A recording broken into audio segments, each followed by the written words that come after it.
Welcome back to Your Turn to Rant, your source for theories and analysis on Nankadai's Your Turn to Die. As you can probably tell, this video is going to be a little different from the ones that I've uploaded on my channel before. Basically, we're going to be doing a let's play, or let's replay if you will, of the entire game starting from Chapter 1 Part 1. Of course, this isn't going to be a blind playthrough, seeing as I've played this game like several times now, both because, I really enjoyed this game, and also to create my video essays that I've been uploading on this channel. So instead, in this Let's Replay, I'm going to be discussing theories and doing some analysis while I play the game. Seeing as we're going to be discussing theories and doing analysis, and since I've played the game several times already, there's going to be a lot of spoilers throughout this video and throughout future videos that I'm going to be putting out. If you haven't played the game up until the most recent chapter and you don't want any spoilers, you should probably click out of this video and, as usual, come back when you are caught up. Also, there were some people in the comments of my last video who brought up the idea of essentially making the series into a live stream instead. So instead of having this Let's Replay series be pre-recorded, I would instead stream it to you live, and that way you guys can chime in the chat and I'll be able to respond to you live, and we can kind of have a back and forth instead of this just being like, one way with me just, ranting my thoughts and opinions. I thought that would be kind of cool, so I'm going to be posting a poll on my community page that should probably be up by the time you all are seeing this. So, if you have any opinions on that, you can definitely go over to the community You can go over to the community tab and let me know whether you are interested in a live stream or if you'd rather this series just stay pre-recorded. And if you want to know more about this potential live stream, be sure to stick around until the very end of this video, where I will go into more detail about that. So that's everything I wanted to discuss before we really started this video. Without any further ado, let's jump right in.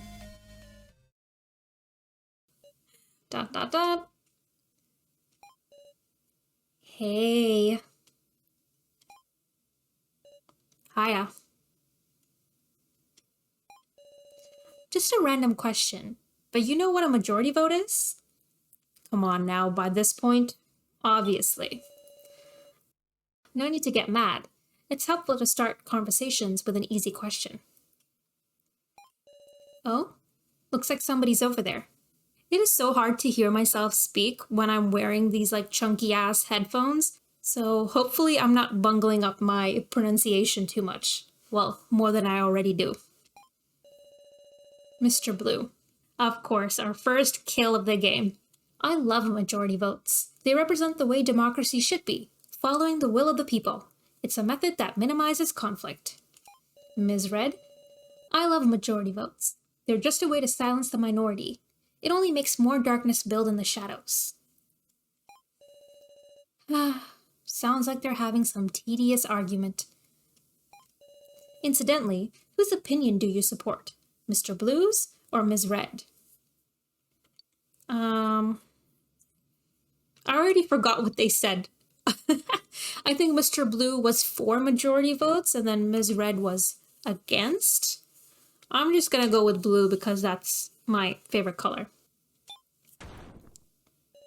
Aw, she died. But good for you. Your opinion had more supporters. In the end, the majority is absolute. That's just the way it goes in society. What's with that look? If you'd known the other person would die, you wouldn't have voted? Come on, that won't get you anywhere, okay? It's what the game is all about. You don't look pleased, huh? Alright, if you insist, let's hold a vote. Your opinion versus mine. Right, so before we get into the asphyxiation part of this scene, I just wanted to mention how interesting it is to kind of play through this scene as someone who's already played through this game once. Because initially, this prologue is like your first introduction to the game and the whole point of it, right? To the majority votes and how the game works and how it looks. So initially, you're kind of caught up in just trying to process all this different information. And on the other hand, once you've already played through this game, you're kind of thinking more along the lines of, this is So's shadow, and he's kind of goading him or well, I should say Shin actually, right? This is Shin's shadow, and he's kind of goading him into being as ruthless as someone like Midori is. Because if we think about this time-wise, this is Shin having been kidnapped by Asunaro, brought into his first trial, and then told by Sumaili that he's essentially gonna die no matter what, right? He has a 0% chance of winning. And now his shadow kind of speaks to him and urges him to essentially play the game and do whatever he can in order to survive. Otherwise, he's going to die. It's almost a given. And so you can tell, like, from the dialogue here that Shin initially really resists against this thinking, right? Like, he doesn't want to kill anyone. He's upset at the thought of even, hypothetically killing a person who doesn't exist. But essentially, that's kind of what he's gonna have to do. Otherwise, he will be killed.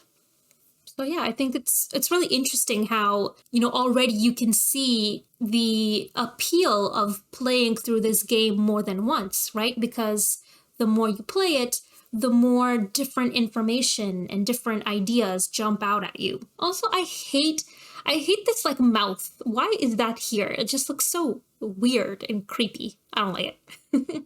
But yeah, I think that's all I wanted to say about that.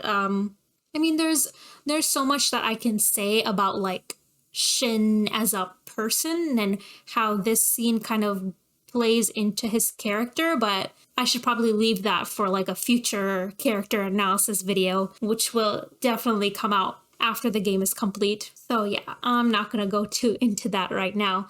I mean, the initial thing is just that clearly Shin is very against killing. He's very resistant to it, but ultimately he kind of gives in, right? Because his shadow pretty much bullies him into it, right? Like physically bullies him into it.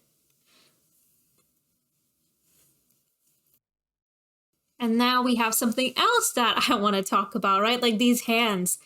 I mean, in the most recent chapter, we find out or we figure out that these hands are like obviously Keiji's, and he's sneaking up or coming up behind Sara, and it's before everybody learns that he's actually alive, because up until that point that was kind of up in the air. Did Keiji leave the coffin? Was he in there? Is he dead? Is he not? He was like Schrodinger's policeman, where he's alive and dead at the same time. Then, we have the reveal that he's actually alive, and it's all good and happy and uplifting. So it's really interesting that Nankadai decided to put this scene of Keiji coming up behind Sara in the very beginning of the game. Like here, it's clearly meant to be ominous, whereas in the most recent chapter, like in context, it's a very sort of uplifting and happy situation. I mean, I guess if you hate Keiji and don't like him at all, you'd probably be disappointed that he survived. But if you are of the correct opinion, then you would be happy to know that he's alive. So yeah, I think it's interesting that Nankadai did that. And I also kind of feel like it's almost emblematic. I hope I use that word properly. Who fucking cares? It's like emblematic of Keiji as a character. Either you like him or you hate his guts. Either he's your bestie or you're suspicious as all hell about him. So there's like that kind of two extremes going on with Keiji's character right now, because we don't completely know where his loyalties lie. We don't really know what he's up to. And I'll talk more about that because I have a lot of thoughts. I have a lot of thoughts about Keiji and like what his end goal is or what he's even trying to do. Anyway, enough talking about that. Let's continue. Ugh. I had a weird dream. My jaw is sore. Because I was sleeping with my head on my desk. This late already? I have to go home. Better hurry. Whoa, it's gone completely dark. Touch spots that look interesting to investigate. Yeah, got it, Chief. Can I just say how weird this situation, like this setup is, because none of her teachers or classmates wanted to wake her up. Like she was just straight up sleeping on her desk and no one thought to wake her up and be like, hey, like, go home already. They just let her sleep until it's like pitch black outside. I don't know. I thought it was strange. Not in like a, I don't know, conspiracy theory kind of way, like, oh, she's in a simulation and none of this is real. I mean, maybe, I don't know. Who knows with non-Kadai? But, I mean, it could just be, like, plausible, right? Maybe people didn't really think to wake her up, and this is what ended up happening. I just personally think it's weird. And also, it's kind of weird in the sense that Sara knows that she has a stalker. She is very paranoid about this stalker, like, getting her, or, like, killing her, or kidnapping her, or whatever. And yet, this lady still falls asleep in class, and then ends up waking up when it's, like, pitch black outside. But on the other hand, this could kind of be like indicative of the fact that Sarah's not getting enough sleep at night, right? Like she's so stressed out and paranoid that she can't fall asleep when she's supposed to. And it results in her falling asleep in class because she's just, exhausted. So like, I can see both sides here. Okay, but let's continue. Let's click around. The lights are on. Maybe it's the guard. Thanks for your tireless service. Okay, also I hope my keyboard sounds aren't too loud. Like, I'm trying not to use my mouse too much just because it sounds so goddamn loud when I click it. I mean, when I'm talking, you probably can't hear it, but if I'm silent, you can probably hear it, right? So hopefully my keyboard and my mouse aren't too distracting. I'm trying to be as quiet as possible. Okay, there's a rumor that if you look into it at midnight, the campus pond, your reflection will talk to you. Could be a great thing to a loner. So originally I never thought anything about this, but the fact that, Sara uses loner just makes me think back to like the prologue we just watched, right? Where Shin's shadow speaks to him. And here we have the campus pond where, if you look into it, your reflection would talk to you. And it's a great thing for a loner, for your reflection to speak to you. I don't think there's like a deeper, super deep or anything meaning here. I just think it's an interesting potential callback to Shin and his shadow, right? To the prologue. I don't know. Just thinking about how Gin calls So a loner for like most of the game. I don't know if I'm reading too much into this. Maybe non-Kadai didn't really mean to make this connection. But hey, maybe he did. Might as well point it out. Seeing the school like this, it feels totally different at night. Uh-oh, there goes the lights. I have to walk home when it's this dark? Here we go. The front gate of the school. Can't go home without going through it. I don't want to leave yet. Well, what do you want to do, girl? It's already late. There we go. So creepy. Why is Joe doing this? Someone's there.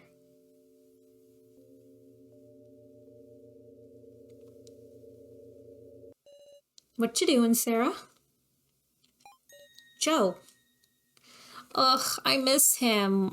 Just looking at this sprite reminds me of how much I miss him. I don't know, I feel like ever since Joe died and was like gone from the game, there's a kind of like levity that is missing from the game.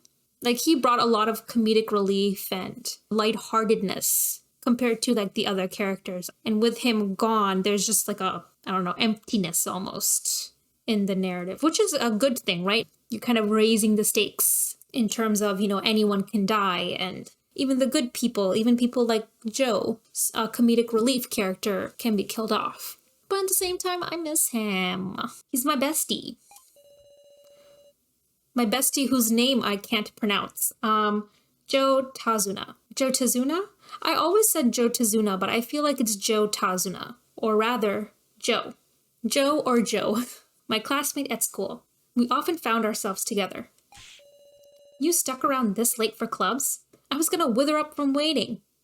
Oh, look at it, look at the little blush next to his eyes. It's so cute. Which is hilarious because I remember when I originally played this game and I didn't really know much about it. My friends had recommended it to me. I was so turned off by this art style, like initially. I don't know, I just didn't like it. I hated the fact that there was like no prominent nose, right? And it just looks so flat almost when you first see this, right? Like the shading wise. So originally I was like, I do not like this art style. It's so jarring. It's so weird. Like, am I going to get used to it? But like now I think it's so interesting and unique compared to, you know, the other stuff that's out there in terms of visual novels. And I really like the fact that you can, just by taking one look at this, you just know that this is like non-Kodai's art. It's just so distinctive, right? So I don't know, it's just funny that I called this sprite of Joe's cute when initially I was like, gross. Seriously, you don't know how much I hated it in the beginning, but I've clearly gotten used to it now. Okay. Oh, this song. This is like Joe's theme song. It might as well be. Well, it's fine. Listen, there's something I want to tell you. Something to tell me? My thanks. Thanks? For what, I wonder? Oh, you know, you introduced us, right? Me and Ryoko. Right. She's such a good girl. I'm totally moved. Cute, huh? Adorable. And I saw her swallow a doner kebab whole today. She's a real glutton to boot. A whole doner kebab. Wait, you went on a date? Wahaha. Was on it till just a second ago. Wahaha. His laugh is so ridiculous. I came back to school so I could brag about it to you. You should have just gone home. All right, bragging complete. Let's go home, Sarah. All right, here we go, path home. I have to say, I really I feel like Joe is a really good friend, just based on the fact that, you know, he's downplaying the fact that he didn't come to school to brag about his date, or maybe he didn't just come to school to brag about his date to Sarah. The hidden reason he showed up is to walk her home, right? Because he wants to make sure she gets home safe and doesn't get accosted by her stalker, because he knows just how stressed out she is about that situation. And that's kind of like a running theme with Joe, right? Like the deeper waters? Is that the word? Still waters? You know what I'm talking about, right? Like the fact that, like, initially he can come off as just the comedic relief, when in reality, there's a lot more to him than that. There's a lot more thinking and scheming and intelligence behind his actions. And also, I wanted to mention, like, I'm so curious about Ryoko. I don't know if we'll ever see her in the game, but I really do want to meet her, like, eventually. I mean, she's obviously a very minor character, but the fact that she's kind of brought up a few times throughout the game just makes me very curious about her. And also the fact that the three of them, Ryoko, Joe, and Sarah, were being watched by Asunaro, and, like, by specifically Kai, right? He was supposed to send reports to Asunaro about these three people. We know why Joe and Sarah were being monitored, but we don't really know why with regards to Ryoko. Was she supposed to be part of the game? Or were they considering, you know, between her and Ryoko? Not her and Ryoko, between Ryoko and Ryoko. Were they considering between Ryoko and Joe as to who should go into the death game with Sarah? It's just very interesting. Like, I want to know more about that. You know, maybe we'll get something, maybe we won't. We'll find out eventually. Okay. And then Ryoko and I finally... How long even is the story? You listening? We made huge progress. This guy's such a pain. I don't care. That's so mean to him. Like, why? And I like his reaction to, did you kiss her or what? So obviously we're gonna go with this. Don't be stupid. Doing that on the first date. That'd just be monstrous. We held hands. Outrageous progress, right? I mean, it was mostly that I fell in a ditch and she was helping me out, but... For looking like such a flirt, you're awfully shy. So, apparently, this line got edited, right? Recently, where originally it was supposed to be for looking like such a gaudy guy or something like that. You're awfully shy. I feel like gaudy works better here just because, I don't know, does he look like a flirt? He just looks like a guy to me. What about him looks at all flirtatious here? Like his weird-ass dog bone bracelet, whatever this wrist situation is here. His weird ass piercings, like, I don't know, like nothing screams flirt to me. But it is what it is. Like, translation is like very difficult. Let's move on. Why am I stuck on this? This is gonna take forever if I just keep talking about every line. This is your turn to rant, okay? That's what I do. All I do is rant about stuff that doesn't really matter. So, you know, you get what you paid for. You get what you didn't pay for, technically. Huh? What about me says flirt?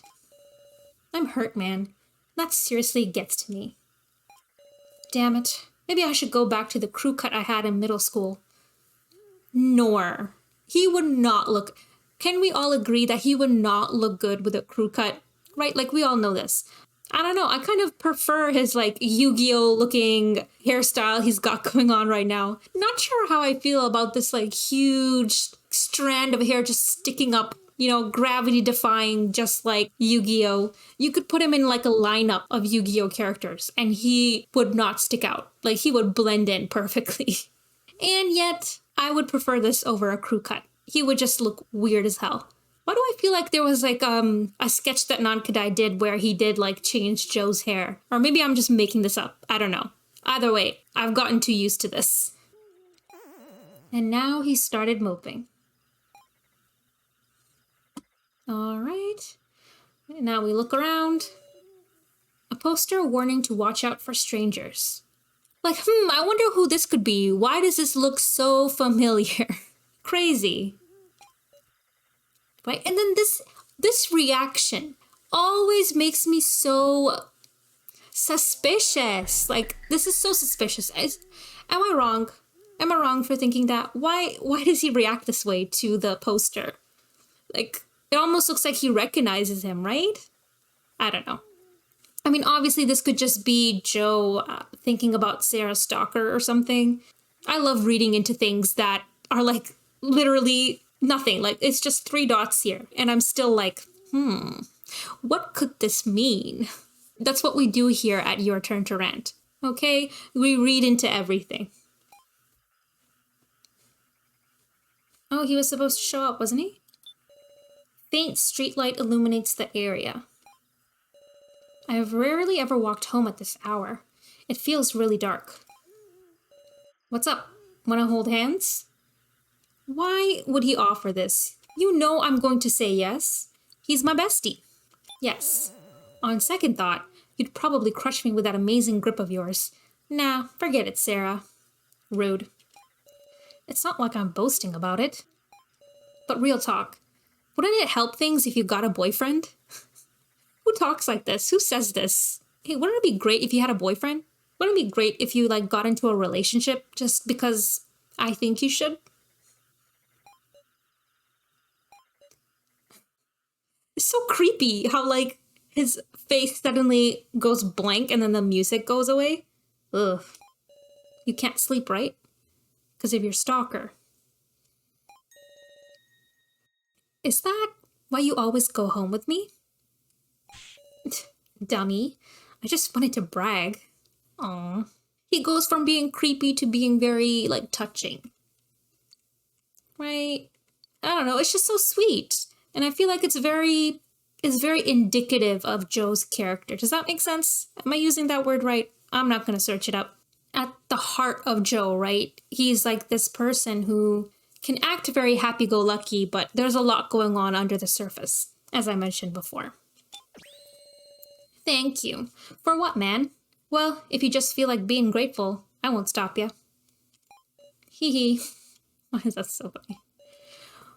All right, let's mosey along now. Your parents will be worried if you're late. Right. Uh-oh, SpaghettiOs. Here we go. I have to run. Joe, run. Huh? Man, she booked it. Also, can I just say, why would Kai do this? We know that was essentially him running up to Sarah to try and warn her not to go home because she's gonna get kidnapped by Asunaro. But did he have to do it like that? Like, he was just standing under a street lamp, looking like a freak, waiting for her. obviously she's gonna make a run for it. She's not gonna listen to what you're saying when you look so creepy. But on the other hand, right, we also know that Kai is someone who, like, I don't think he has like a single friend. This guy is just friendless. The only friend he has is like Mr. Chidouin, and that's his boss. And sure, like, he's considered part of the family by Sarah's parents, but he doesn't really have any friends. He doesn't really interact much with other people. Like, obviously you can kind of tell, like, when you meet him, that he's a very odd character. And I think that stems from the fact that he's never really had a social life, right? He just grew up in Asunara, which, can you imagine? So I think that's where his like really oddball personality comes from. And that would explain why he's so out of touch with appearing like normal. And that's why you have the situation where he just looks like a total freak in Sarah's perspective, when in reality, he's like trying to help her out, right? He wants to make sure that she's safe, but he's like a grown-up approaching like children at night. It's not a good look. I guess no matter what he does, really, it's going to look weird and suspicious. So it is what it is. It was never going to work out, right? Like, him managing to save Sarah was never going to happen. So what are we doing here? Phew. We made it home. It's okay. Should be fine now that we're here. Joe. I'm scared. I'm so scared. Am I going to... What if he kills me someday? I'm not gonna let that happen, okay? Joe. Call on me. Anytime. I'll come with a boatload of freshmen. Oh, they're besties. I think this has to be my favorite sprite of Joe as well. He just looks so cute here. That guy was staring, and it seemed like he was trying to talk to me. Don't worry about it. That's probably not important. Well, your parents are waiting, Sarah. Yeah. Hey, Joe. Be careful. Yeah. See you tomorrow. At school. Okay, come on now. See you tomorrow, ... At school? Why does he do that? Why the pause? Stop making me suspicious about, like, every single thing that you do. Okay, guess I'll go in. The house lights aren't on. Uh-oh. SpaghettiOs Part 2. My good old front door. The door's unlocked. Okay, well, what can we do? We're gonna go in anyway. It's dark. Why aren't the lights on? Mom? Dad? Are you home? Okay, let's go to the living room. It's pitch black. This is bizarre. There can't be no one here. I'll turn on the lights. The light switch. I have a bad feeling. Still turn on the lights. Here we go. Okay, turning them on. Mom? It's okay, she's just taking a nap. On the ground. In the living room. Nothing to see here. Mom! Mom! Oh, I love this. I know there's like some kind of official name for it, but when I saved this song onto my computer, I saved it as Suspense Bongos. I feel like it's a pretty apt description, right? There's suspensefulness happening. There's bongos, maybe. I don't know what these are. Drums. Bongos are a type of drum. Close enough. Mom, hang in there. She's breathing. It looks like she fainted. What do I do? What do I do? Okay. There's a key on the floor. Obtained room key. Why is this here? Why is this here? Do we ever know why her room is just randomly locked? Was this just a way to get her up there? I don't know. Okay, so while we figure out what to do, let's just look around the room for funsies. A photo of my grandfather who died when I was young. Right. I already want to mention something. Like, what is going on? This is a little, like, intriguing, right? Like, who is this grandfather? We never know, like, anything more about him other than he was dead when she was young. Now, this could just be, like very innocuous, right? Very innocent, right? Every family has, like, photos of themselves in their house. But I don't know, just something about, like, the grandfather is just interesting to me. We don't know anything about Sarah's mom. We don't know anything about her grandfather. And we know very little about, like, Mr. Chidouin, apart from...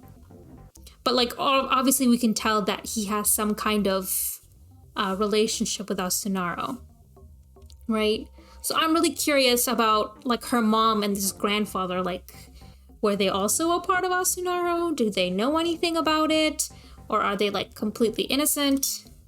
I mean, I guess we're not gonna know until, like, the very last part of the game, whenever that comes out.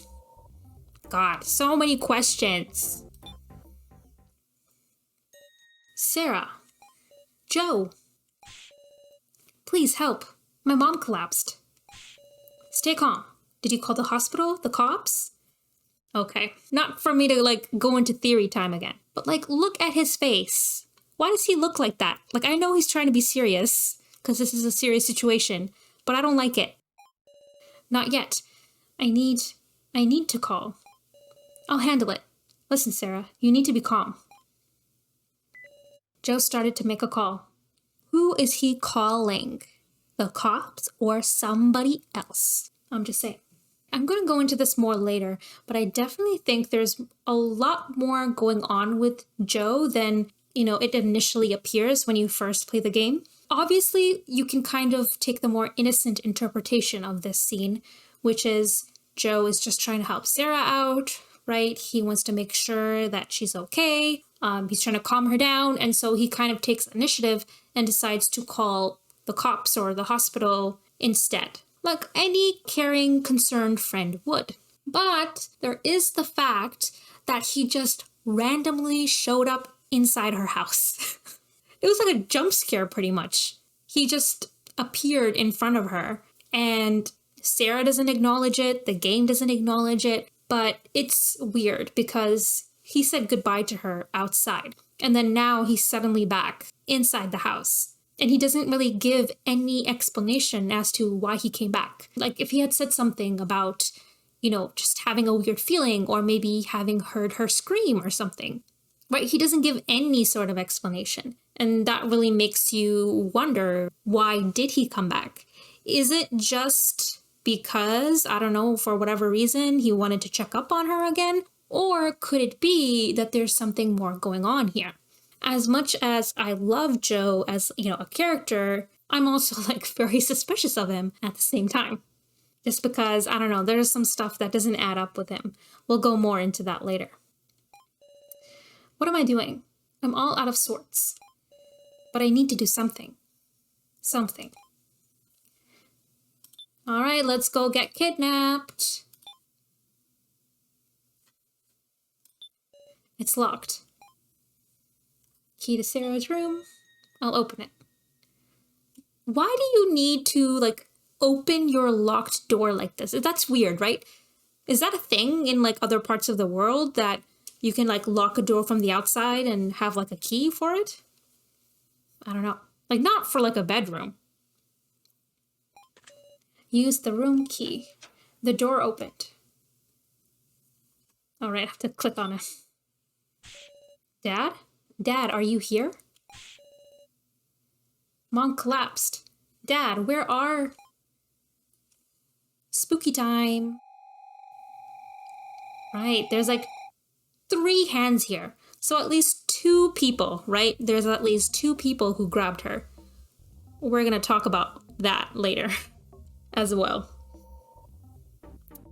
Okay, here we go. Is it Nankidai or Nankidai? I feel like it's Nankidai, and I've just been saying his name wrong this entire time because that really checks out. That's very indicative of me in general. Ugh. Where is this, I wonder? Am I looking at the ceiling? Why am I sleeping here? Remember the situation, remember myself? I'm Sarah, an incredibly normal person attending school. That's like, I don't know, the way that she worded that is just so funny to me, because who thinks about themselves like that? I'm just an incredibly normal person who leads an incredibly normal life. Nothing weird or suspicious about me. Nothing interesting or a main character like. Good. Start with what you know best. Okay, remember the situation. I think I went home. Right. And then Mom. Mom. I quickly tried to sit up, but I couldn't. Is there something on my head? Touch it to check.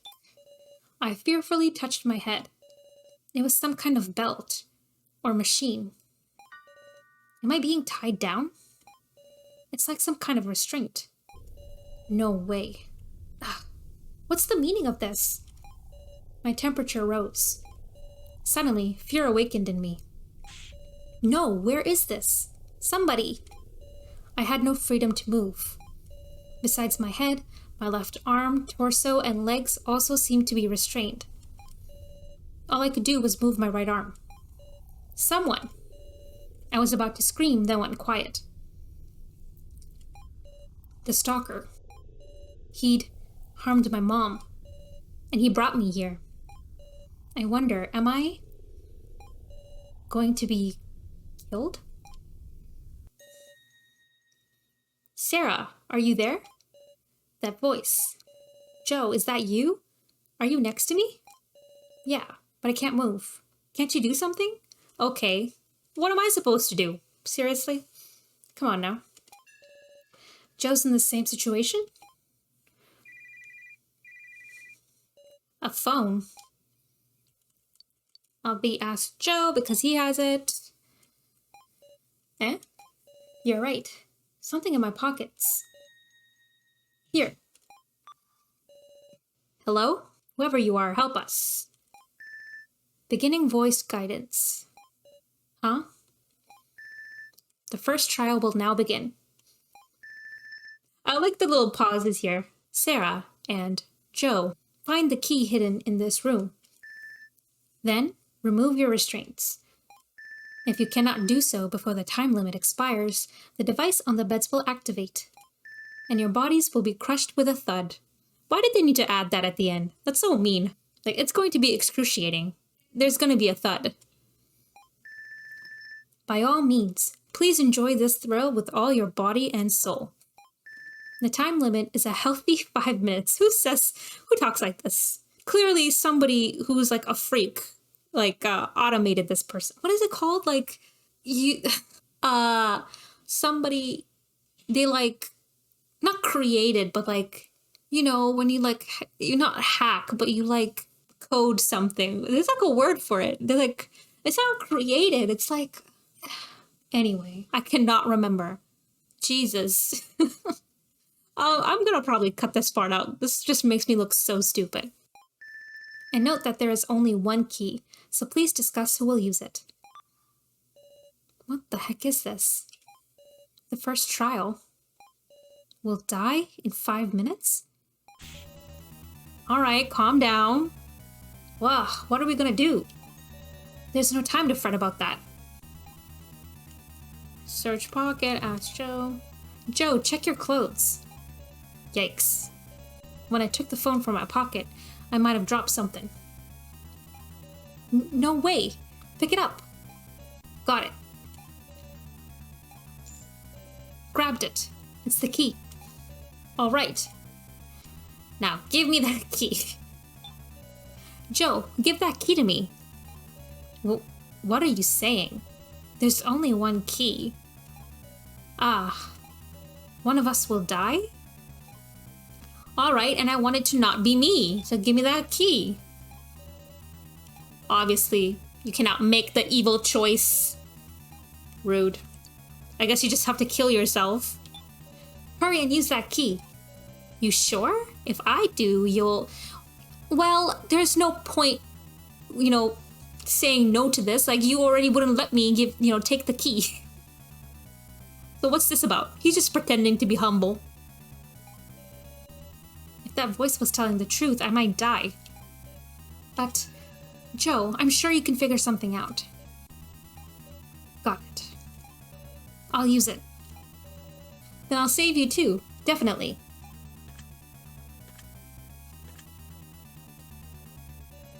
Damn it, that took some time. I need to save Sara somehow. Okay, we got our time limit here, healthy 2 minutes. Alright, yeah, I remember how to do this, totally. Okay.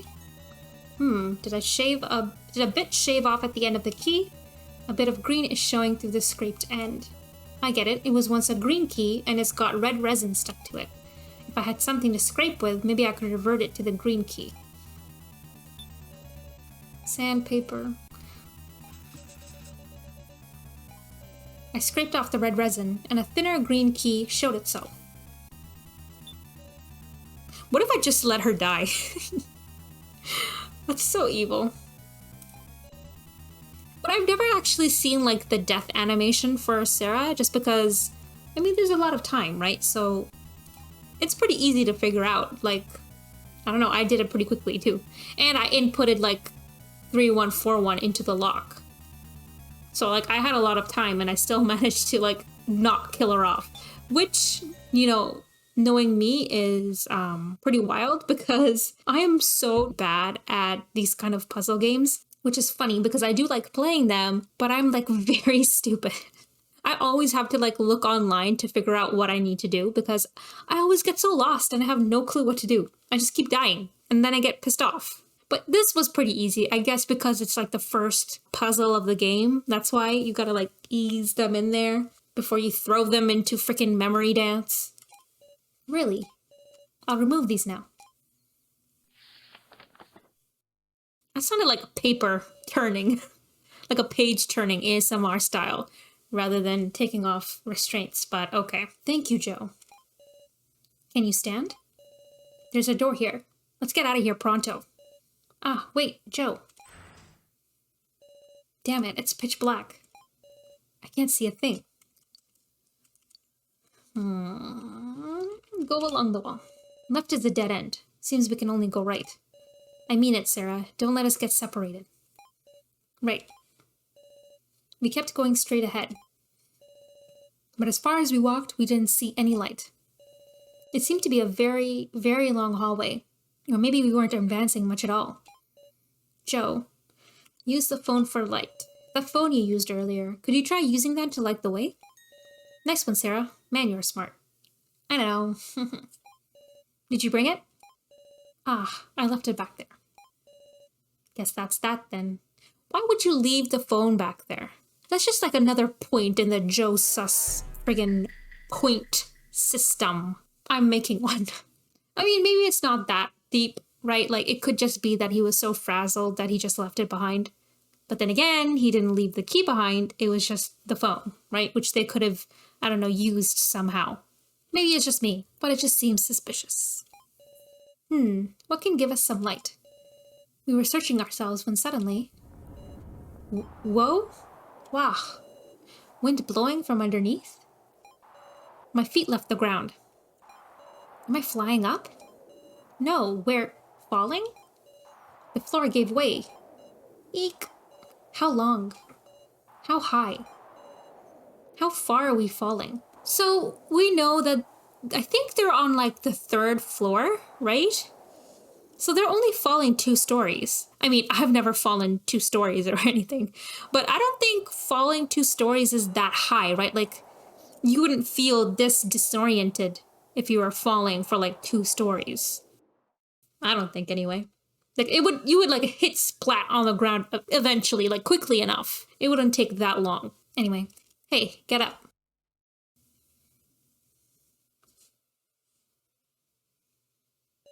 Hello?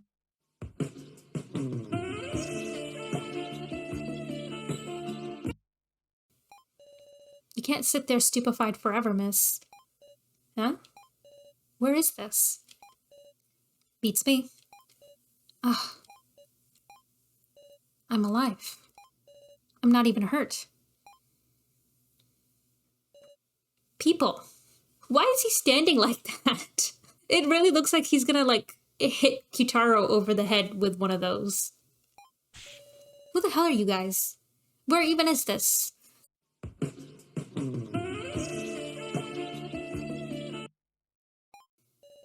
Like we've got any idea ourselves. Calm down, lady. Come on now. Not this disrespect. Is there no one here who can explain? Just what is going on? How troubling. They seem too distracted to take any notice of me. What in the world is happening? Here we go. Now the game, like, really begins, right? We're finally into, like, the death game portion of it. So let's meet the cast. Looking right, I notice an especially restless woman. Grah, we've been abducted. Why did I say it like that? We've been abducted. Crazy. Hey, you know, I'm not a voice actor, okay? But let me take two on that. Grah.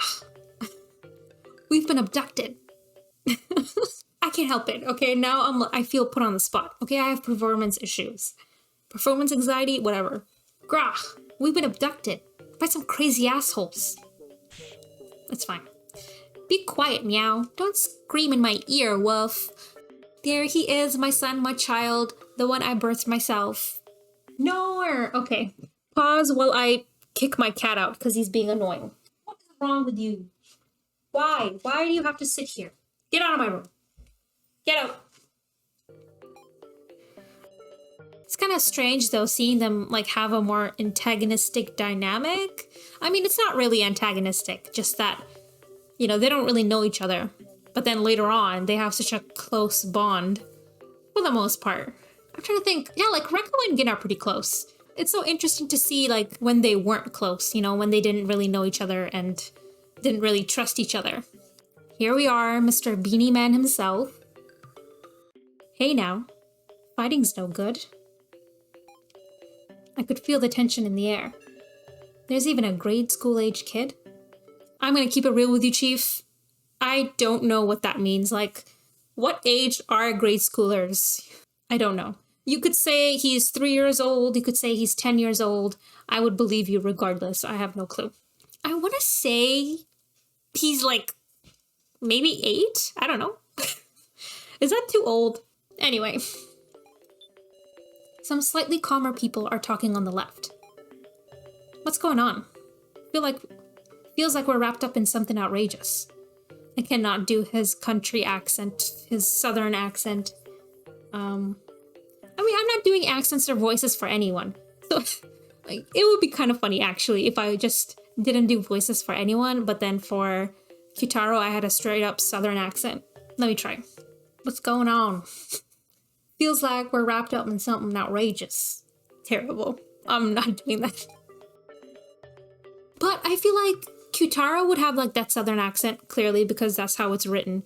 But I feel like Kai would have a British accent. Like, I know that this is in Japan and these are Japanese characters and all, but if Kitaro can have a southern accent, come on now. Let's just give Kai a British one. If I could do one, I would. Right, yes, it would appear so. Huh. Have I seen this person somewhere? Ooh. The girl squatting seems terribly frightened. Did something happen? No, I'm sure she's fine. She's having a good time. Don't worry about it. I don't know, I feel like, would that really be like a cause for alarm in this situation? Like, you all woke up in this random ass facility, you know, you all got kidnapped. Her, like, squatting down and looking really frightened kind of makes sense in this situation. Like, of course she would be freaking out. There doesn't need to be, like, something more that happened when she's already been kidnapped. Anyway, in the center, there's a discussion happening centered around a single man. Not single for long, baby. Now hold on a second. We should confirm what each of us knows. That's all well and good, but I don't even know where this is. I had quite a terrible experience earlier, so I can't remain calm. Mwahaha. Seriously. All of their, laughs are just so weird. Keiji, Mishima, Joe, all of them. Although, actually, did Joe, when he laughed, did he say wahaha? Isn't that, what Keiji says? I was gonna say maybe that has to do with the friendly policeman that Keiji knows, but I'm pretty sure he has, an even more, weirder laugh than Keiji does. So maybe not. They seem pretty confused. Huh? Joe?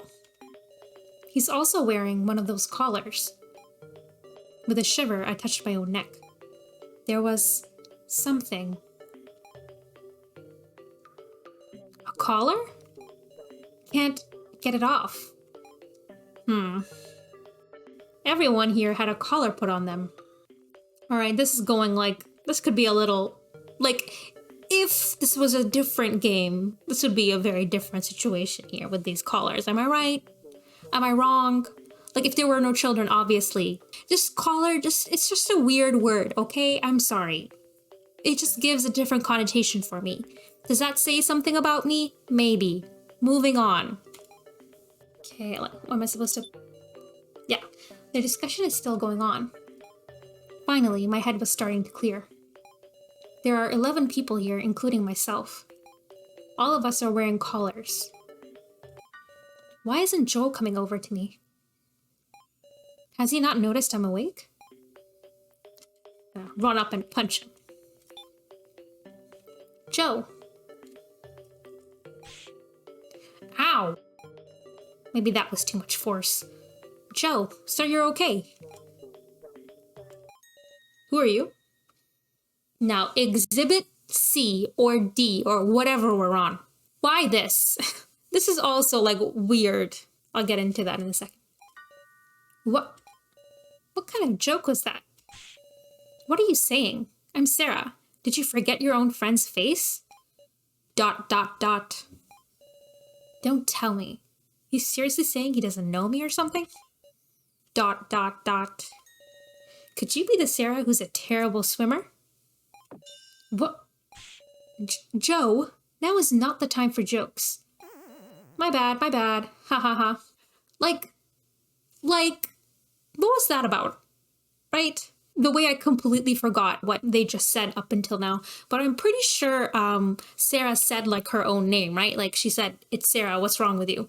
So, I don't know. It's just interesting that he suddenly recalls her name after she gives it to him. You know what I mean? You picking up what I'm putting down? I don't know why they would do that though. I don't know why he would just be a doll or whatever and not initially know who she was. It doesn't make sense for Asunara to do that, but at the same time, it's not adding up, you know?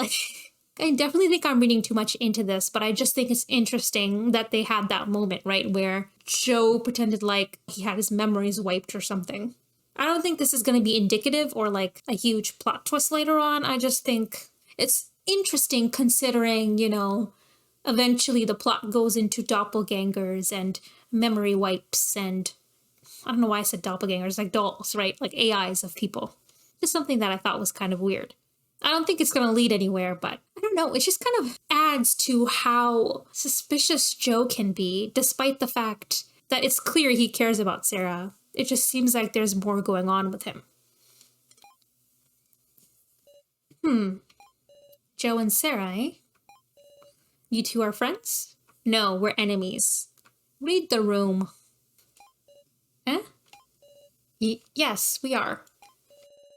Thanks for that. Joe here wasn't speaking up, see? Must have been wary of something. Wouldn't even tell me his name. Look at his face. He hates him. Alright, everybody, listen up. I bet we're all thinking the same thing. What is this place? Why was I brought here? And about all you know is who you are. What are you getting at, I wonder? How about we give introductions? Should ease the suspicion a little, at least. Why is that so difficult for me to say? Should ease the suspicion. Ease the suspicion. I'm already bad at pronouncing words, okay? You don't have to rub it in, game. Should ease this... should ease this... I'm like spitting. I just spat all over my hand. Should ease the suspicion at least. Should ease the suspicion a little at least. Introductions, you say? Not a whole lot else we can do. Am I right, Sarah? Huh? You're asking me? Right, so here starts, you know, KG's the interest in Sarah, or like his almost like laser focus when it comes to her. I'm gonna... Don't get friendly with me. I'd prefer if you didn't immediately get on a first-name basis with me. All the more reason to introduce yourself, because I've got no other basis to use. Okay, once you're ready, it's Okay, once you're ready, it's introduction time. Just tell me when, Sarah. Right then, time to give introductions? Let's go. Okie dokie. Him and Joe. First it's mosey along, then it's okie dokie. Stop it, you two.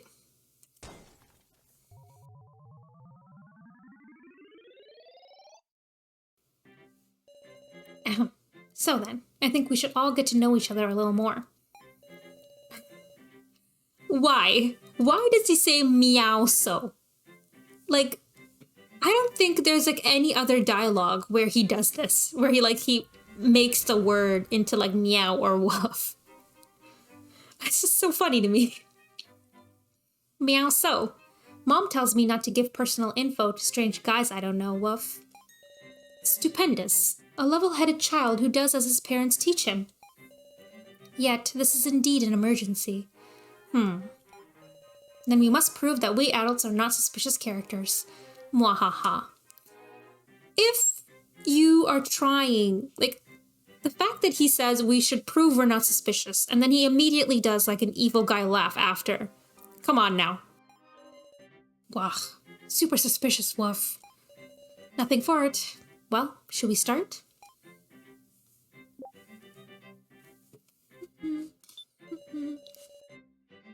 Hey, you can keep it simple. Name and occupation. Just take turns saying them.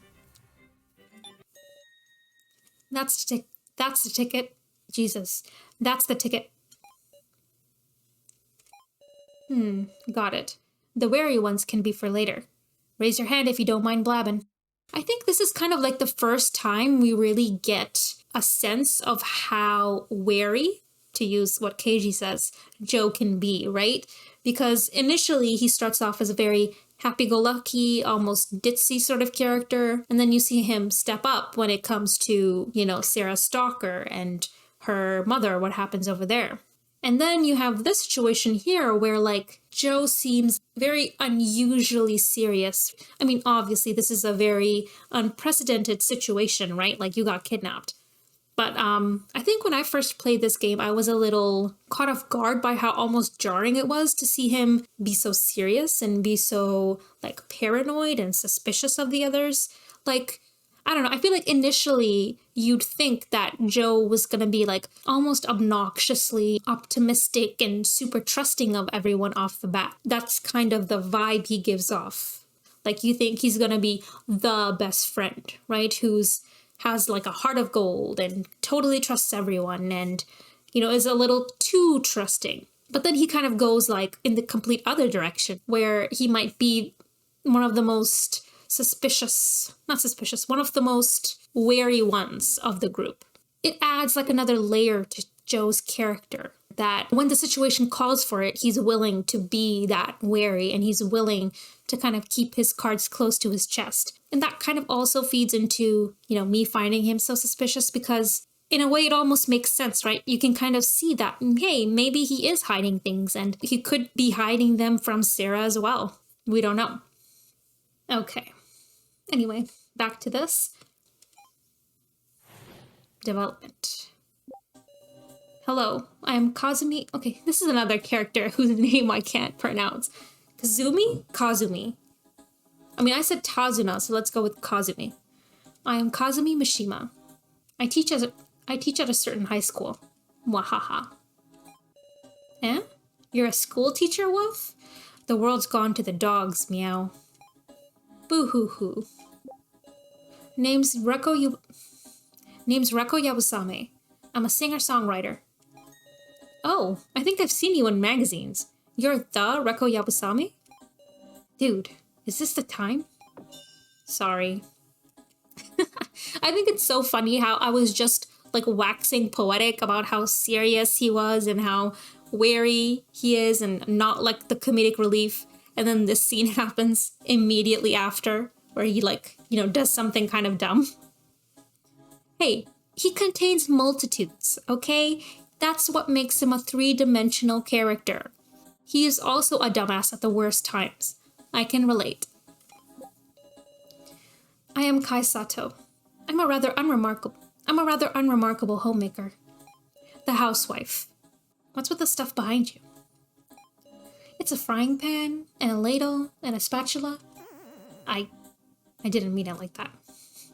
And we already get a little bit of like what makes Kai like the comedic relief as well, right? He has his moments where he kind of provides that levity. And it always has to do with him like not understanding something or taking things a little too literally maybe. Or like trying to make a joke and it just completely falling flat because, come on, look at him. Nowhere. Yutaro Burgerberg. I'm a baseball player. Second string though. Whoa. Whoa. That's why you're so big. 193 centimeters. Strong to boot, you hear? Seems no one else wants to talk. Well then, Sarah, how about you try asking things to people you want to hear from? Me? Yep. Unlike me, people aren't wary of you, right? I understand. I do want to question people, but I'm kind of worried about her. I'll start with who I'm most worried about. Well, maybe I'm not worried about her. Have you thought about that, Sarah? Maybe I don't want to ask her. Don't worry about it. Maybe I'm more worried about Reko. There we are. I am more worried about her. Just like the flirty guy said. Flirty. Why did that sound weird when I said it? Just like the flirty guy said, my band's made enough of a name to get into magazines. Don't call me the flirty guy. We'd finally made it to the starting line. The whole future stretched ahead of us. Is that makeup for performances? Like hell, the fans weep. Okay, what is this? The fans no one talks like this. Am I right? The fans would. Can't you just say that? The fans would weep. The fans would weep if I went on stage looking this plain. That's plain? Maybe it's because of the art style, but she just looks like paper white. So it doesn't really seem like she's wearing a lot of makeup. Like, it's just her eyeliner, right? Is that eyeliner? Mascara? Whatever it is. It's not a lot of makeup unless, I don't know, she has like a heavy amount of foundation or something. But, you can't really tell with the art style. It's just kind of funny to me. I finished a new track, so I had plans to meet with my bandmates. And then this shit happens. For a session, I guess? Was your instrument taken? Probably. Damn it. To lose something so important. Ugh, the first mention of the bongos. No. My precious bongos. Aw. Bongos. Goddamn kidnappers. If you throw out my stuff, I'm gonna beat your ass so hard. Is now the time to worry about belongings? Some of that stuff's as important as my life. This is so interesting. The fact that she places so much of an importance in her bongos when, then we find out what the bongos actually represent, right? I just like how, this line just seems like it's supposed to be like amusing, right? Like it's just meant to be another comedic sort of relief scene to kind of bring some levity to the situation, when in reality, it's actually an important part of Reko's character that we kind of learn way later on in the game. They go to the next floor before we find out just why, these bongos are so important to her. Why she, considers them to be as important as her life, right? So you can clearly tell that Nankadai is really kind of laying the foundations here in this first chapter for, several things, right?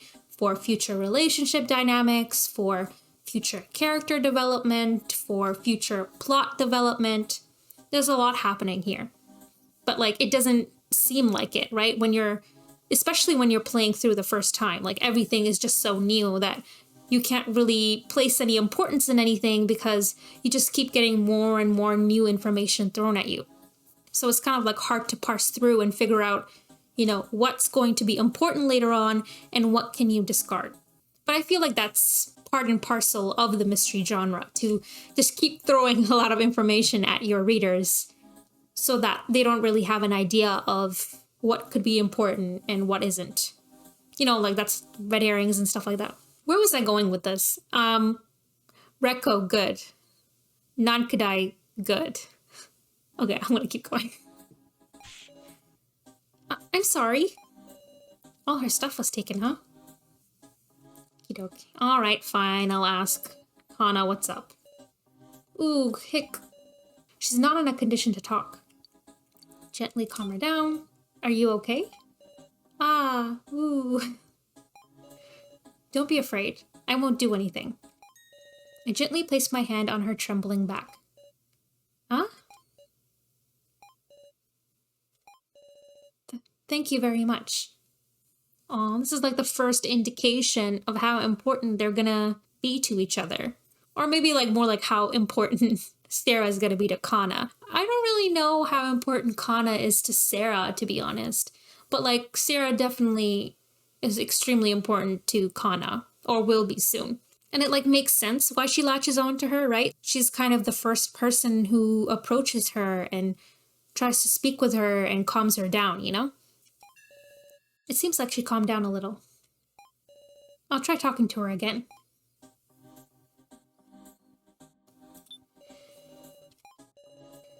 Incidentally, I teach Japanese and art.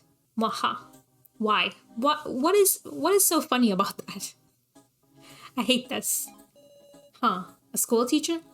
Can't picture it. Indeed, I hear that often. I've got no right to say it, but you're suspicious from every angle. I think that's so funny. He's like, I know I'm suspicious, but you're suspicious as hell. You truly don't have any right to say that. Apologize to the professor, please. Whoa now. What's this, little miss?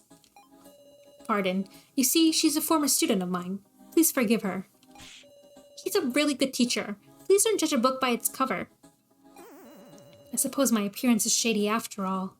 How shocking. Well, don't have much else to judge on. Don't know much about you either, middle sis. Don't know much about you either, little miss. I'll introduce myself. There's nothing guilty about us. Well, excuse me? It's time to cool down, yes? Should I ask Professor Mishima something? Mishima? Am I saying his name wrong? Jesus. Kazumi Mishima. Let's just go with Mishima. I don't know. I've just constantly said that. I think I used that in like Nao's character analysis video too, so might as well just stick with Mishima at this point. Memories before arriving. It was a joyous day. My students wished to be taught oil painting, so I held a lesson at my secret atelier. I don't really know how to pronounce that. Atelier. Is there another different way? Atelier. It's just like a studio. He should have just said that. Why is it a secret? This makes me very suspicious of him. Like, it's just a studio. Why does it need to be a secret from people? Who is it a secret from? The school? Okay. Anyway, let's not think about that. It's fine. He's fine. He's a great guy.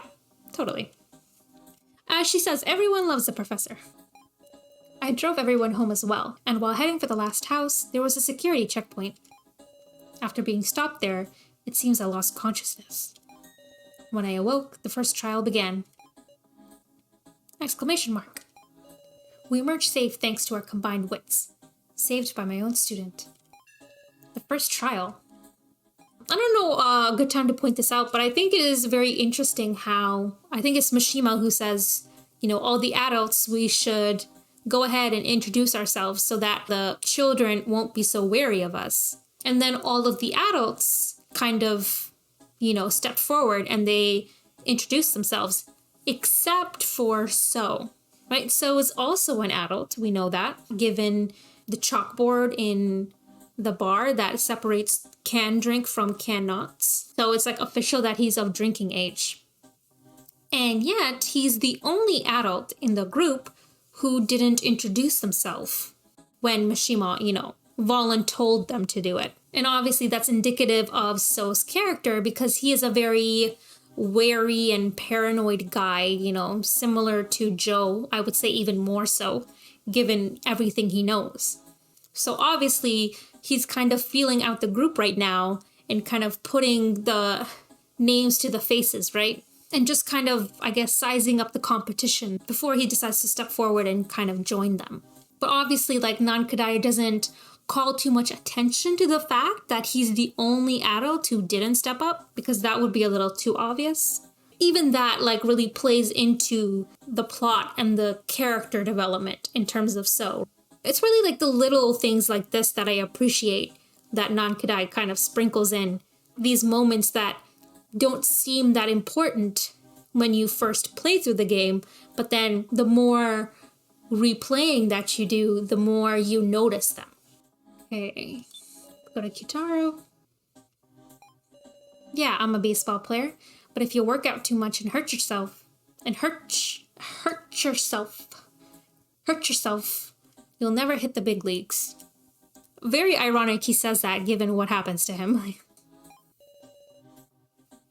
Even among this bunch, this guy stands out. What country are you from? I don't got a clue where I was born, neither. Had parents, but off they went before I could even remember them. Still, my nationality's Japanese. Didn't know about the dialect, but it's a mix. Ain't nothing can't be fixed if you talk it out. So you can kind of already tell that there is more to Kyutaro than just being the brawn, right? There's like something going on behind his head as well.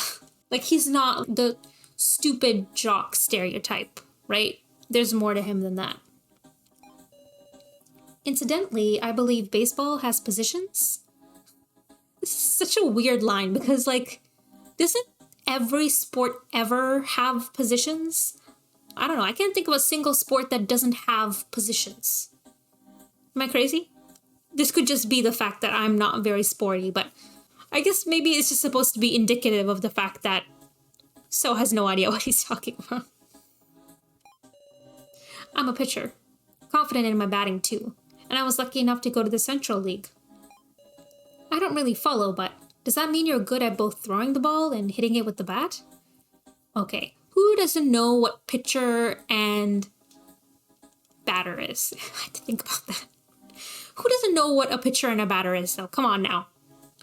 I'm not into baseball at all, but like, that's kind of like a basic you kind of have to know, right? It's not like point forward or something in soccer, basketball, whatever. Let's just continue before I embarrass myself anymore. Well, yeah, that's right. Ooh, did you like that? That little southern flair that happened there? I don't know baseball either, but he seems pretty proud of his strength. I was all happy after a long and coming comeback game, so I went drinking. Then I don't remember a thing. Right, and again you have this like little breadcrumb that Nankadai throws in there about Kitaro having like a long and coming comeback game. Like, it just seems so innocuous, but knowing what we know, we're aware of the fact that he was like literally hospitalized and I think like couldn't walk again or something like that. He couldn't play baseball anymore, which was like a really huge deal for him. And then he signed that form with Asunaro and he got his like body all cyborged up, which is still crazy to me. I can't believe that he's like part doll right now, technically. And that's the reason he was even able to have this comeback game, because Asunaro like did him a solid, right? Or well, basically manipulated him into it. But yeah, like, it just seems, again, so like quick, right? It's a blink and you'll miss it sort of like dialogue that you don't really consider because there's so much going on right now. But then this does come back later on and you realize that it actually is really important to Kitaro as a character. Then when I wake up, I got a collar on in this place. Like I'm a dog or something. Such a bummer. Can't believe I can't get this thing off. Even his strength can't remove it. Okay. Huh? Did I not introduce myself? My name's Keiji Shinogi. Shinogi, yeah. Shinogi. I don't think there's a different way to say that. Working as a policeman. Huh? Police? You got it. So don't trouble your friendly policeman. Well, not that I'm really that sort of cop. Or a cop at all, liar. Then you should have mentioned that sooner. I got abducted in the middle of an investigation. It was tough to find a chance to spill it. This line is so interesting, right? Because we know he is not a cop anymore. Like, he quit the force. So, what investigation, sir? What were you doing? Was it actually an investigation or ... We'll talk about that later. Shouldn't have been wary. Damn it. Wonder if we got caught by that criminal group.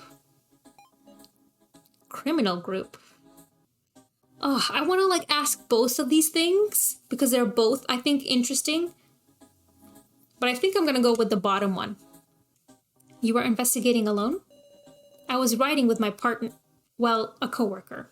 But I ended up alone for just a second, got conked out, and here we are. Partner. Why does he, like, stop himself before he can finish saying partner? And then he, like, amends it to coworker. And, like, if you kind of go off the logic that I did, right? Like, in Kyutaro, he mentions his comeback game. With Reko, she mentions her bongos. And then here, he's mentioning an investigation and a partner / coworker of his. I feel like, even though this seems innocuous, I think there's definitely... Like, this is going to come up later in the game. And I think this is going to be pretty important too, right? The fact that he's investigating a criminal group and he was with a coworker or a partner before he was kidnapped. And there's a lot I want to say about this, but I think I'm going to hold off until we get to the Hades incident. Because my, I don't know, theory or idea of this moment and what it means will make a lot more sense when, you know, Keiji and Sara first get talking about the Hades incident. But just keep this in mind, right? We have a partner or a coworker, and he's investigating a criminal group. So there's something going on here. Something that hopefully will be cleared up in the last chapter. And none of your coworkers are here? This is the funniest moment for me in this first chapter almost. I feel like, sure aren't. Look at him, he just looks away. He is such a liar. This entire time, all he's been doing is lying. I don't know, I just find this sprite of him like turning away the moment she asks that, and him like lying and saying sure aren't, when he literally just got done killing his boss. That's also kind of messed up. Technically, he's only killed one person before, and that was the friendly policeman, right? And that was completely by accident. And then this is like his second time killing somebody, and it was like his boss. And it was like in such a brutal, like almost execution style killing. And he's just acting completely normal. I don't even know, like, what is he, like compartmentalizing it or something? Crazy. So it's not like everyone came in pairs. I mean, technically that's right. Okay. Joe, me and Sara are high school classmates. Sara was being harassed by a stalker, so I went home with her that day. That day, like, didn't it just happen? Has the day already passed? Well, we don't really know. Then there was an incident, so I called the police, but... Sure, did you, Joe? Or are you just playing? I heard Sara screaming, so I ran upstairs. And then there stood that damn stalker. Huh? That's the first I've heard of that. Didn't have a chance to mention it. So I worked up all my courage to punch the guy. Of course, I'm awful at fighting, so since I don't remember winning, I guess I lost. This is also very interesting, right? Because he says that he met Sara Stalker and fought him. But then if you think back to that art of, you know, Sara walking into her room, there's like 3 hands coming from different directions. So there had to have been more than one person in that room. So, like, what happened there? Did they just vanish suddenly between the time it took for Joe to, like, rush upstairs to Sara? Somehow there ended up being only one person for Joe to, like, fight against? Or is Joe making this story up and he actually didn't fight Sara Stalker? But then you kind of have to wonder, why would he lie about that? Why would he make up fighting Sara Stalker? What is he trying to cover up in that case? But like, if you kind of go off of the other suspicious instances, most important of those being Joe coming into Sara's house unannounced, out of nowhere, and like immediately taking over and either actually calling the police or just pretending to, right? We don't know. So yeah, these two instances makes it very suspicious. Like, it can be very likely, I think, that there is more going on here and Joe is lying about this. But at the same time, he could also be innocent. Like, we don't really know, right? Maybe he is just Sara's best friend and there's nothing more to that. There's just these weird, like, situations that keep popping up that make me a little suspicious. But at the same time, there is that plausible deniability. So that makes me so annoyed. Ultimately, I do think there is more at play here. And the reason why I think that is because of the fact that Joe just randomly came into Sara's house after, saying goodbye to her. And it's never explained within the narrative or by Joe or Sara. We're just never told why he came back. If it was just an innocent reason why he came back, there would have been like a very brief mention of why somewhere. But the fact that Non-Kadai deliberately doesn't give us a reason makes me think there's more going on in terms of why Joe showed up and, what he knows. Yeah, so I don't know. That's the reason I think that this moment here, he's also kind of bending the truth and not saying what actually happened after Sara passed out. Part of me just feels like he's involved with Asunaro somehow, but like he's not a bad guy, which is like, feels like an oxymoron. But I don't know, I feel like there's something more at play here. He's not completely an evil person who's just working with Asunaro. I do believe that he is Sara's friend and he does care about her. But I also think he knows more than he's letting on, and maybe even knows a bit about Asunaro and what they're up to. I wish I could explain this more, like what does that mean? What is he up to then? But I'm still kind of working through my theory or my feeling, my hunch about Joe. I'm not like 100% sure what's going on. If you have any ideas for this, if you feel strongly one way or another, definitely leave a comment below and tell me what you think, because I'm so curious to know. I know there's people who are suspicious of Joe as well, but I feel like I've seen like a lot of people who are suspicious, like they think that he's like totally evil and, in league with Asunaro. And I don't know, just personally for me, some of the stuff doesn't add up with that theory. So yeah, if you have any ideas, if you feel a certain way about this, definitely leave a comment below and I'll check it out. I'm just so curious what everyone else thinks. I don't know, maybe we can come up with something. But let's continue. That's why I know that Stalker is the culprit in this case. Interesting. Go on. Sorry, but that's all I got, since I fainted. Then again, this isn't a stunt just one jerk stalker could pull by himself. It's an organized crime, right, Mr. Cop? Could be. Jesus, this guy pretending like he doesn't know anything. So annoying. Look at his face. Oh, it's that creepy, like, Joe sprite again. Wonder if there's one in our midst. A collaborator with the culprit. Playing the victim to blend in. Eh?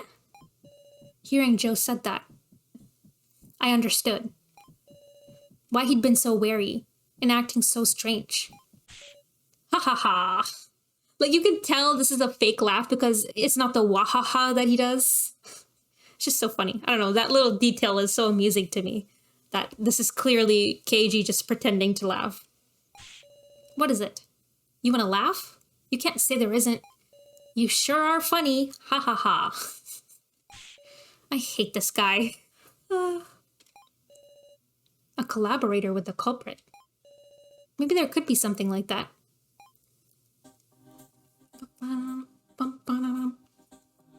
I don't know, maybe this is Joe's way of throwing the group off, right? He doesn't want them to figure out what's going on in terms of, Asunaro.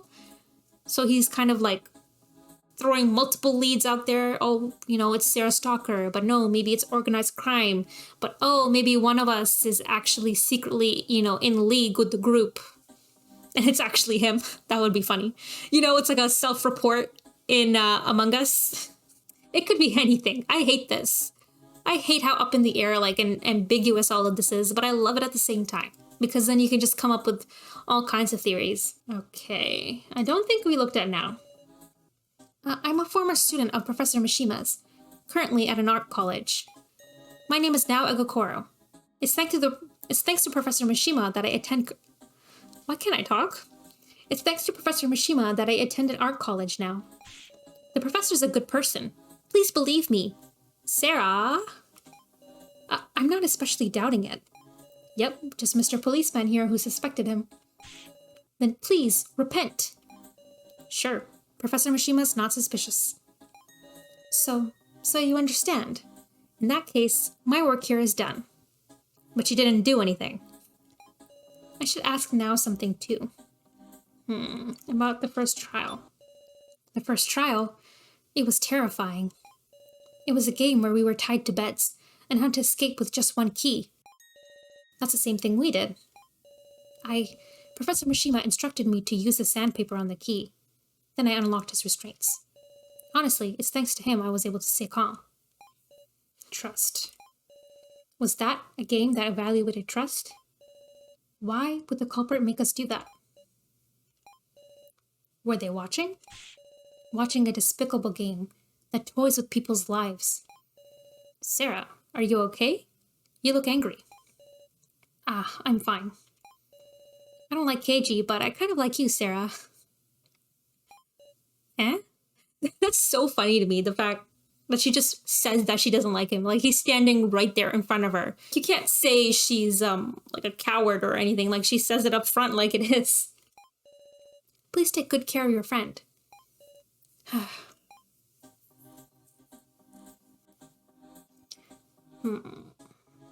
Don't think we've talked to Kai yet. I'm Kai Sato, a rather unremarkable homemaker. My best meal is Eggs Benedict. Chef, eh? No, not a chef, but a homemaker. Akin to a house husband. I love how he just brings that up himself. Yeah, I'm pretty much like a house husband, I just need to find someone's house to husband. Someone's husband to house. Anyway. Same difference if you both make tasty food. I suppose so. I feel like I've met this person somewhere.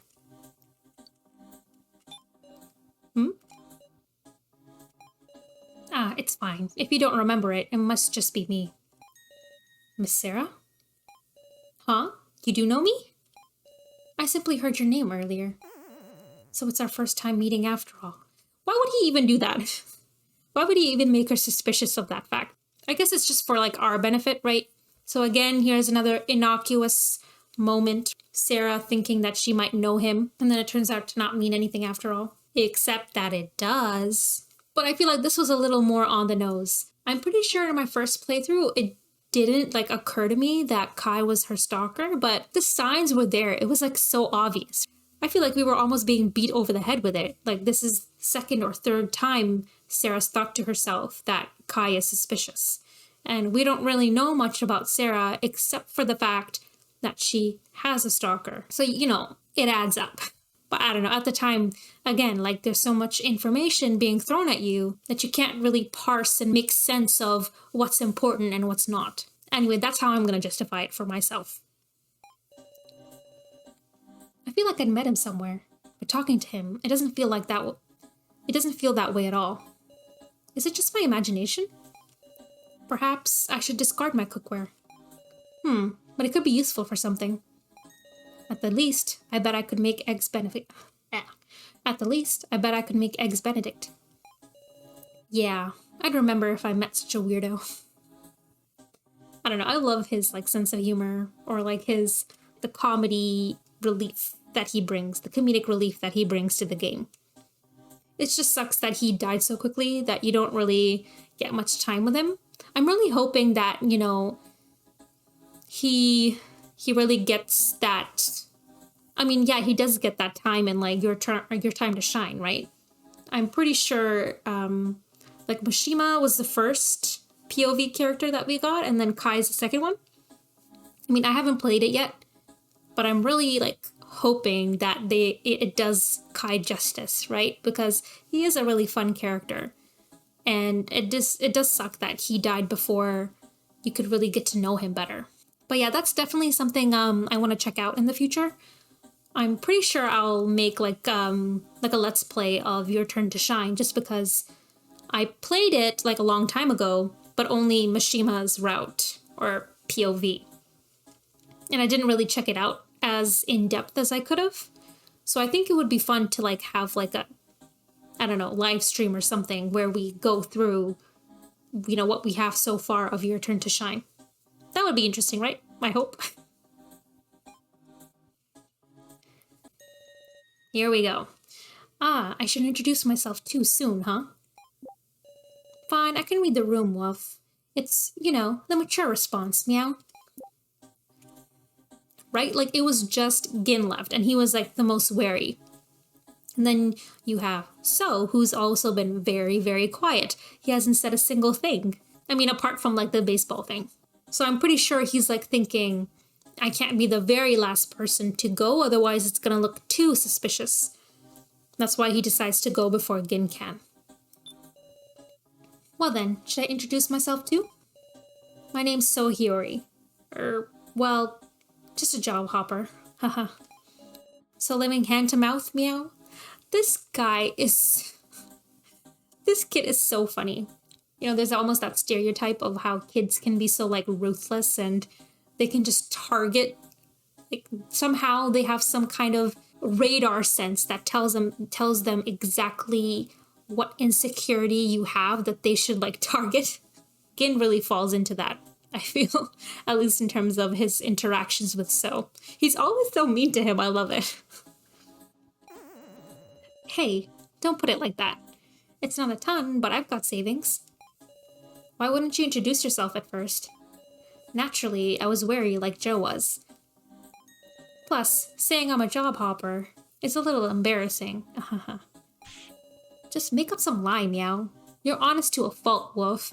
Girl, you spoke too soon. This guy's not honest at all. Who in this group is honest, honestly? Now and Mishima and Reko, that's it. Those are the only honest people here. Hey now, I don't know about that. You can't trust people like that, right? The irony of it all. He's always smiling. He seems kind. Or maybe more timid. Honey, you've got a big storm coming. Come on now, don't look at me so pitifully. Miss Sarah, you seem steadfast and strong. I'm jealous. Actually, I wanted to ask something. Let's just hear him lie some more, why don't we? Gosh, feels like you're asking in such a first things first way. Ideas, huh? I've got none. I apologize for arguments right away, so not that. Haven't even left enough impression on anyone to be hated by someone. I feel like this is kind of accurate to who So used to be before, right? Like just going off of the Shin AI, this seems in line with how he presents himself. Some days I think that I don't show enough gratitude to my parents, but they just spoil me so much. Man, I've got to become independent already. Sorry, I can't remember anything much. Well, neither can we. Right, this grin. Don't trust you. Well, now I know not to trust you. Originally, I feel like my friends had told me that there was more going on with So, but I didn't know, like, the extent of it. So, you know, initially I was just like, okay, there's something more going on, but I didn't really think about it just because I kept getting, like, sucked into the plot and what's going on, like, in the moment to be thinking Like I wasn't thinking about So and what's going on with him. Don't sweat it. Once you get home, go find a job, meow. Jesus, just twisting the knife. Ugh, job hunting, steady work. Looks like he's being crushed under not only the immediate fear, but an uncertain future. Aren't we all? Aren't we all? Okay, I think it's just Kana. Still in no condition to talk. Who is left? Oh, Gin. I can read the room too, meow. My name is Gin Ibushi.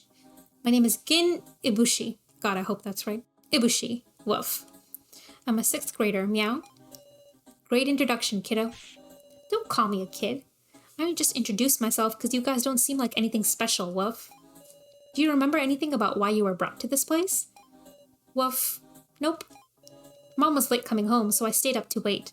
And I heard the intercom, so I thought she was back and opened the door, meow. A different grown-up was standing there, meow. Don't remember anything else, woof. I see. Gin. Don't give me those looks, woof. I'm a strong boy, meow. He's acting tough, but he must be scared. Let's work together to go home. Meow. Why? Work together? Woof, woof. Why does he talk like this? Ugh. It's just so hard to read aloud. Right. Not all grown-ups are bad, Gin. Can I believe that, meow? Of course. I'll only trust you, big sis Sarah. Woof. I love it. Is this like the 3rd character who just suddenly likes Sarah or has some kind of interest in her? Like, you know she's the main character. You know she's the protagonist because everybody just instantly rallies around her. Which, hey, I'm not hating on Sarah. It's just kind of, like, interesting how instant it is that the characters start gravitating towards her. I guess it kind of makes you understand why So is so wary and threatened by Sarah, right? Like, she already has such a huge impact on this group. People are already starting to, like, rally behind her. And he's kind of watching it happen, knowing the fact that she has the highest percentage of everyone here. Like, obviously, he's going to think there's something up here. The big sis. Huh? It's not big bro, is it, woof? Maybe I got it all wrong, meow. That's not the problem. If I had a little brother, I wonder if he'd talk to me like that. Here we go. Are you okay? If you've calmed down, could you talk to me? I'll say, I'm Kana Kizuchi. Kizuchi. That sounds right. She's able to talk now? Kana, could you tell me more about yourself? Okay. I'm in middle school, and, it's okay, you don't need to rush. I was coming home with my big sister. We were eating ice cream. We were just walking along and talking about what to have for dinner. Suddenly, some scary people came out from a black car parked on the road. I see. That must have been frightening. Yes. Her sister. I can't talk. What she just said makes it sound like the two of them were both kidnapped, but there's only Kana here. Just a hunch, but I feel like it would be bad to ask about it now. Try asking anyway. What about after you came here? Could you tell me about what happened after you arrived here? Here? After I came here. My sister. It's so funny that she's like, Sarah's thinking, oh, let me just not ask about it. And then she kind of like indirectly asks about it anyway. I mean, that kind of has to do with some of the choices that we have, right, in this game where there's no real difference between the choices, right? It's just worded differently. And the same dialogue happens, but, you know, it's still presented to you as like 2 or 3 different sets of choices. I understand why that is, right? Why there's like those dummy choices that don't actually change anything, because it's more like flavor text. And ultimately, it's very hard to have like a branching narrative that has like different things happen each time you ask something. So what am I doing here? Why am I just complaining for no reason? I just think it's kind of funny sometimes, like in this situation, right? Sarah's trying so hard to not mention her sister, but then she kind of brings her up in a way anyway. My sister. I'm not a voice actor. I don't need to do this. She screams. Okay. She's dead. My sister. Why? How? It's my fault. My sister. Jeez. She's gonna need so much therapy after this. If she makes it out, technically. I guess there's that. You know, you don't have to waste money on therapy if you're dead. Sarah, how's Kana looking? It looks like she's passed out. Damn it, this is some messed up shit. She died? What the hell this poor girl... Jesus. What the hell this poor girl do, huh? Does this culprit even got a heart? So we already have, like, that inkling of Reko's protectiveness coming out now. We get a little more of, I guess, insight on her in a way. Seems like this isn't some joke or a prank. I don't like this.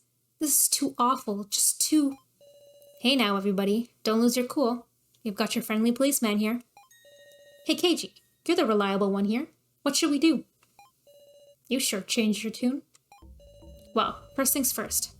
Why don't we confirm what each of us has found in this place? That sounds like a good plan. That's just what I was thinking of saying. See, I picked up this thing.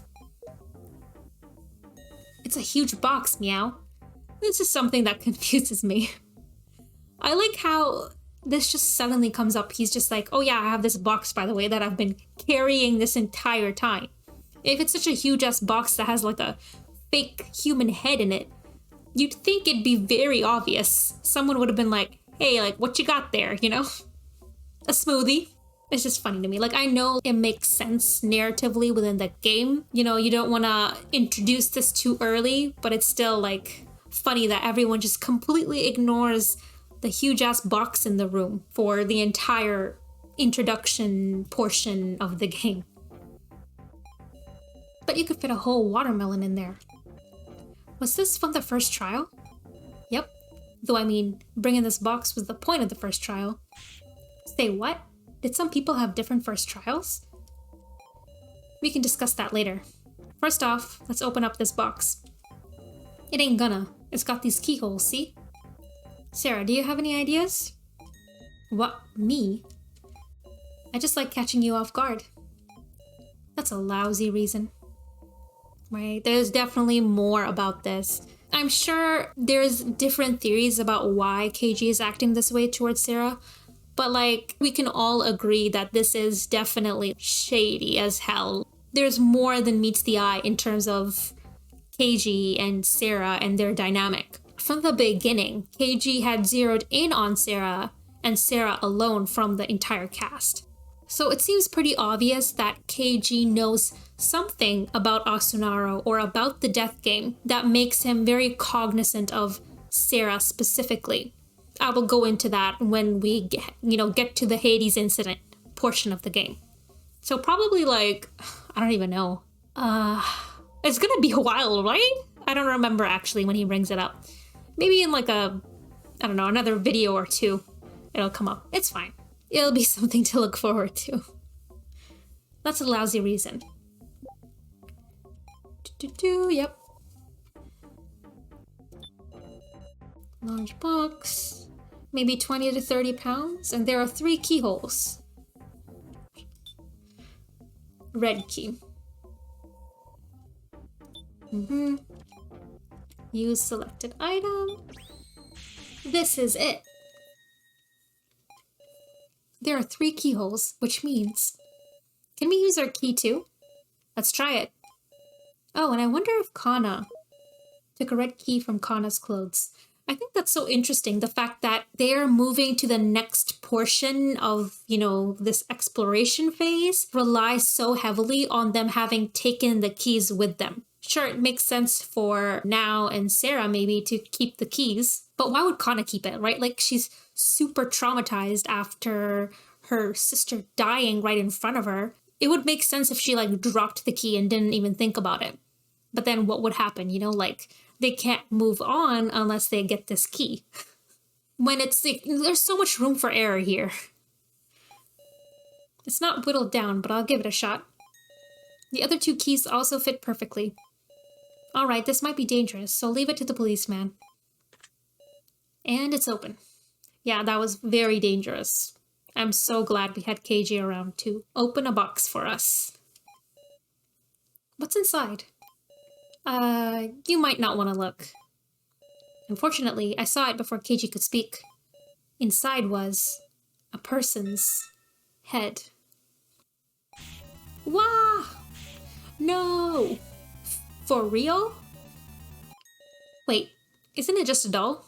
There's our first mention of dolls there.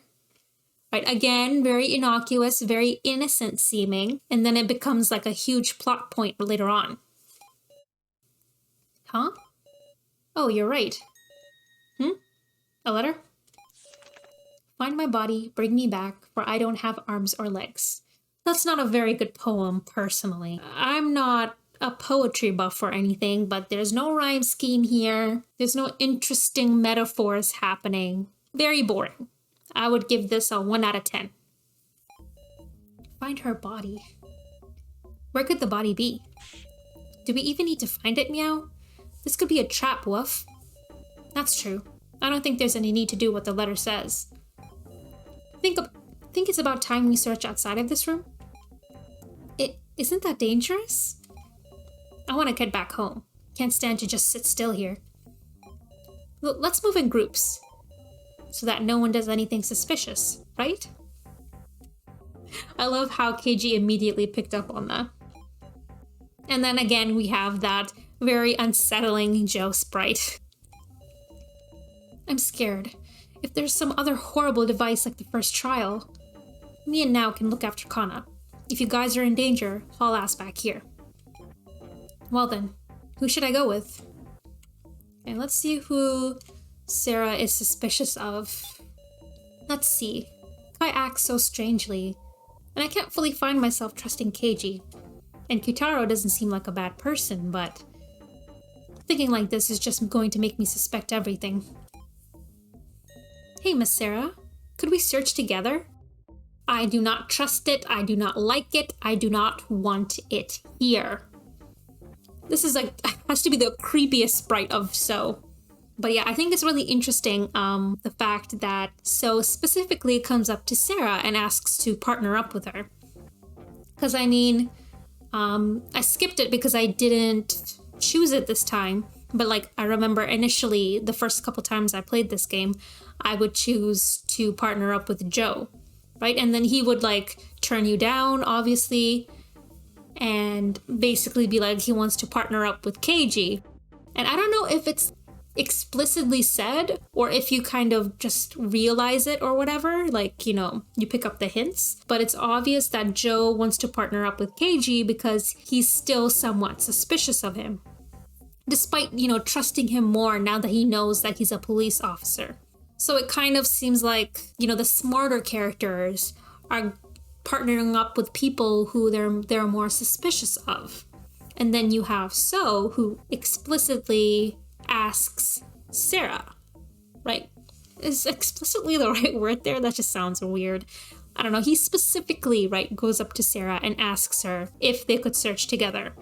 Knowing what we know now, I mean, even at the time here, this seemed like kind of off. Especially like when he goes on. Like, let's continue. Sorry, if you can't trust me, that's fine. It's not anything like that, just... Oh, I'm glad to hear that. I trust you too, Miss Sara. But throwing around a word like trust just makes you look suspicious, huh? Like he's just laying it on thick. So yeah, it's pretty obvious that he's not partnering up with Sara because he trusts her, but more he wants to keep an eye on her. And I feel like, you know, because he's so suspicious of her right now, he wants to make sure there's no opportunity for her to end up alone or to go with someone like Joe or someone who trusts her more. If he stays next to her, he can keep an eye on what she's doing and see, you know, what she's really about. Like, I'm kind of curious, like, what his thought processes here. Does he already think that she's like irredeemably bad? Or is he still just kind of suspicious about why she has that top spot on the roster? Like, I don't really know where he is in terms of like his animosity towards her, you know? Does he already consider her to be like bad, terrible, and clearly, you know, manipulating everyone? Or is he still trying to kind of get a feel for her and see how much she knows and what exactly she's up to, if anything? I feel like it's more towards the latter, right? That makes more sense, that he's still trying to, I mean, they just met, right? So maybe he's still trying to figure out what her deal is and, you know, what he should do with regards to his Sara problem. Because ultimately, she's his biggest competition. Okay, let's continue. No, it's not like I really distrust you, so. All right, let's get searching around. Don't have any big spills, guys. And be sure to share any info you find. Discussion end. All right, Miss Sara, should we go? The first trial. A doll head. In a body. Let's try to find some kind of clue. All right, so I think I'm going to leave it here for this first part of our Let's Replay. It's been about like 2.5 hours now that I've been playing this. So hopefully once I edit it down, it should still be pretty long actually, but hopefully it'll be interesting and there'll be enough content here to like make this replay even worth it. So be sure to like and subscribe as always, and leave a comment below. Let me know, did you enjoy this first part? Was it interesting enough? Was there enough discussion of theories and analysis, or was there not enough? I would love to know what you think. Maybe, you know, watching this Let's Replay made you realize some things or come up with some theories. If so, be sure to leave them down below and I'll definitely do my best to get back to you on that. I know I'm really bad at responding to comments on my other videos. I thought this would sound more like reassuring, but I'm always watching, you know? I definitely check out every comment that I get. So even if I don't respond, please know it's always appreciated. And yeah.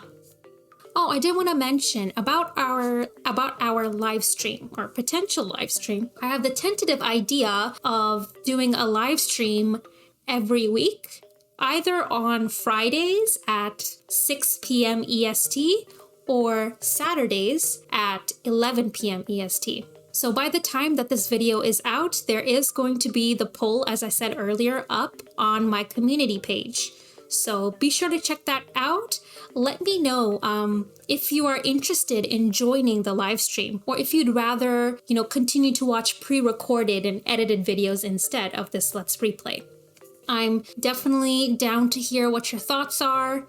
And, you know, I mean, we're playing Your Turn to Die, right? Majority rules. We'll see which option gets the most amount of votes, right? This is still very up in the air. This is still very new. So, you know, we're gonna play it by the ear and see what the majority thinks. And yeah, that's it for this video. I didn't think too much about how I was gonna end this. I've already said the important things. So I'm gonna head out, I guess, and I hope to see you all again very, very soon.